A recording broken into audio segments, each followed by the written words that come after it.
Hey guys, it's Kelly. Hey, it is official. I am on Ryn's design team for Designs by Ryn. I was a guest designer and then she invited me to be on there regularly and I'm so honored. And you should see the beautiful things that these ladies are doing. They just blow me away. So this is my project that I did using 3 stamps just to kind of announce that I'm officially on the Designs by Ryn design team on a regular ongoing basis. So what I used here, this video is kind of cut into pieces. I got it down to about 11 minutes. So what that is that stamp is called Selene, and it's beautiful. I've used it before. I love this one. Now I've seen that moth before, and it's actually kind of like brownish and gray hues. I saw one in California. From what I understand, it doesn't have a long lifespan. But I don't know anything about it, but I just remember it being beautiful. I actually took a picture of it, and it was years ago when my kids were just babies. So I'm going to see if I can find that. And maybe I'll do a layout with that picture because it's gorgeous. But it's so much prettier to paint in all these different colors. So what I use this time, because I use my watercolor pencils. I've shown you guys how to do that. I'm sorry, my watercolor crayons. I've used those because I don't have any pencils. I used those to color this. I've used gelatos to color things, and I thought, and I've used distress ink, so that maybe I'll do something else. So these are just some Marby markers, and they're stamp markers. There you can color on a stamp and then stamp with them. And I've never used them like this, and I'm glad that I tried it because it turned out really nice, and the colors were nice and vibrant, and you can get different shades of it. And so really nice. But that paper that I'm using is a very, very heavy watercolor paper, and it's just fantastic for coloring this kind of stuff. So I sped it up really, really fast just because it's time consuming to watch somebody color something, but I love it. It's so therapeutic and calming just to color. I'd still like to sit down and color with crayons all the time. It's calming. I don't know why. But I kind of chopped this up into pieces because I'm using one kind of brush there that's a pretty, nice tipped brush. It's one of the cheaper brushes. But recently I bought a new brush, and I really don't know how I got along without it doing these nice fine tip things. I actually just wasn't very good at it without the right tool. But I'll switch to that brush here in a second, but it's a very, very, very fine tipped brush, and I got it from Joann's, and it's Low Cornell 7000 round. That's what it says on there, Sri Lanka. I don't know. But it's a really, really fine tipped. I still haven't moved to it, but I will when I do the very edges of the wings. So if you guys are coloring stuff and you haven't, use a coupon and just buy this really, really thin. There, I switched to it there. It's really, really fine tipped, and it's amazing for the detail you can get. So it's new to me. It might not be new to others, but it was new to me. It's one of those things I can't believe I haven't had till now. So, and sorry for the coughing. I am still sick. Still have a burst eardrum, and praying that the new antibiotic works and I don't have to get tubes in my ears. So cross your fingers with me on that one. But so I did 2 because I figured I would layer them. And there's some missing in here. I do wind up layering it in the end, and you'll see it in the pictures, but I wasn't sure how I was going to go with that. So it started out as a tag with a napkin on it, but I didn't like the way the colors were going. So I decided to switch up and just use some design paper. And it's K & Company Hopscotch Boy is the set. And I just took a manila folder, cut it down to size of a tag that I wanted to use my corner chomper, the angle corner chomper, and just chomped it and got it the size I wanted it. Excuse me. And just cut it down to size. I didn't, no perfect measurement or anything like that.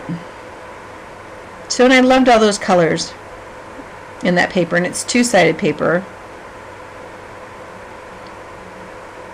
So, and I decided the stripes look nice. A little bit better than the polka dots. Ooh, that's awfully bright. I don't know what happened there. But I was messing with all my foam things and couldn't find my frayed burlap one. Could have swore I had one.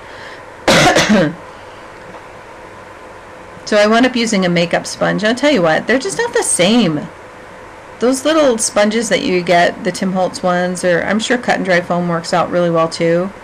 But that blending tool, you just get the best effect with that. It just blends so much better.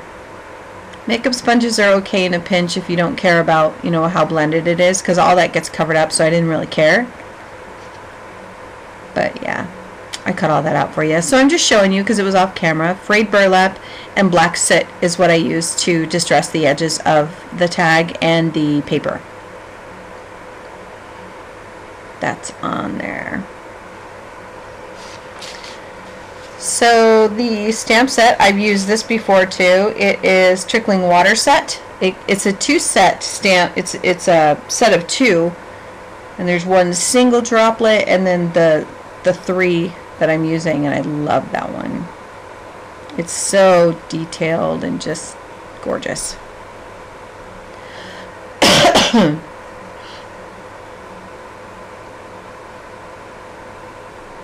So when I used Archival to stamp that down,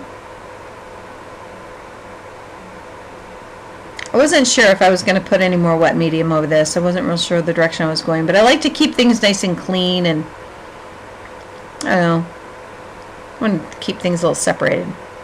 So that's my white Jelly Roll pen, and I'm just adding the reflection marks here and there. Helps it pop a little bit better. Otherwise the background comes through.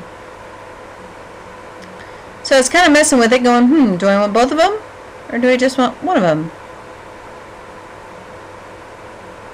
And then I decided I would grab the stamp again and use that as a shadow and stamp it in the background, and then put the butterfly on top. You guys got to get that one. That one is so pretty. I think I'm going to use it with it kind of off the tag and just have the leaf, the leaf. I always do that. The wing showing.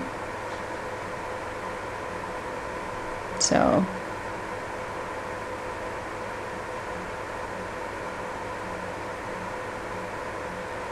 Just cleaning off my stamp real good.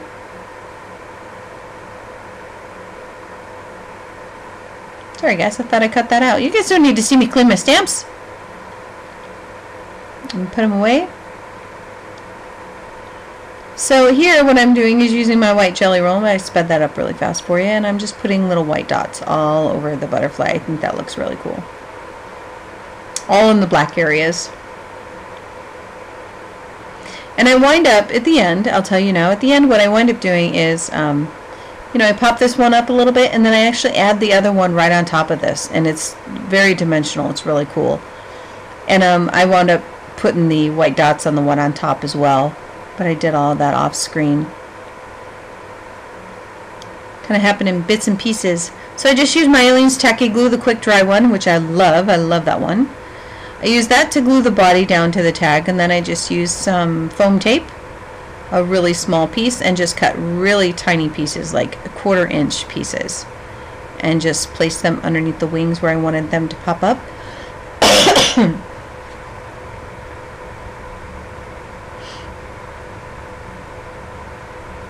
Really need a little bit of that stuff. I see a lot of people put like big old chunks underneath there. I'm like, oh, you just wasted it. I'm not a big crazy person about, you know, oh my gosh, you wasted, you know, because you're creating, have fun. Don't stress about what you're wasting or not. Now this, I left this in here because I fussed and fussed over what I was going to put at the bottom. Thanks, thank you, and how I was going to do it. So I left some of this in there. And I'm showing you my new foam things, what I do with them to keep track of what the colors are, because they look the same. That's frayed burlap. I use my black Sharpie to write on the back of it FB, the initials for my distress ink. So that way when I keep it in my little bin, I know which one it's for. Because sometimes you can't tell with the colors. You're like, I don't know, is that wild honey or is that tea dye? There's some other ones that are similar. But so that thank you that's there on the polka dot paper, that was the original plan, and I wound up just not liking it. I don't know if it was too big or it just didn't work out. So, but I used my ATG gun to just attach that. And then off screen, what I did on the back was that polka dot paper, the matching coordinating paper, I put that on the back of the tag and signed it and dated it and made it look nice. I usually don't do the back of the tag, but when you're just taping paper to it, it's pretty easy to do the back. So that's a Fiskars stamp set that I've had forever. And it was like a little square deal. And it says thanks. And I decided to just go straight on the tag. And then also what I used was, and you can hardly see it in the video, hopefully when I post it it'll come up better, I used Leafy Branch stamp set as well, and just along the outside, and I used, oh gosh, I think it was frayed burlap to stamp that on there, so it was really light, just very, very faint. And I wanted the color, because I knew I was going to paint in the leaves, so I wanted the green to kind of highlight. So, and it cut out, my battery died. So I used my new favorite little detailed brush to do all the leaves, and they're very, very small, but very, very cool. And then I used my white Jelly Roll pen just to draw the stem in, to kind of highlight it and tie in the white with the, I don't know, it just looked nice. So, so yeah, and then I also used my white Jelly Roll pen. This was also off screen. I used the white Jelly Roll pen to outline each square with the words. So yeah, my battery died and I lost a lot of it. So I was cruising right along. But there it is. So I hope you guys like it, and thank you so much for watching, and go check out Designs by Ryn, her store. She's got some of the best stamps. So leave me a comment and don't forget to like it. Thanks guys.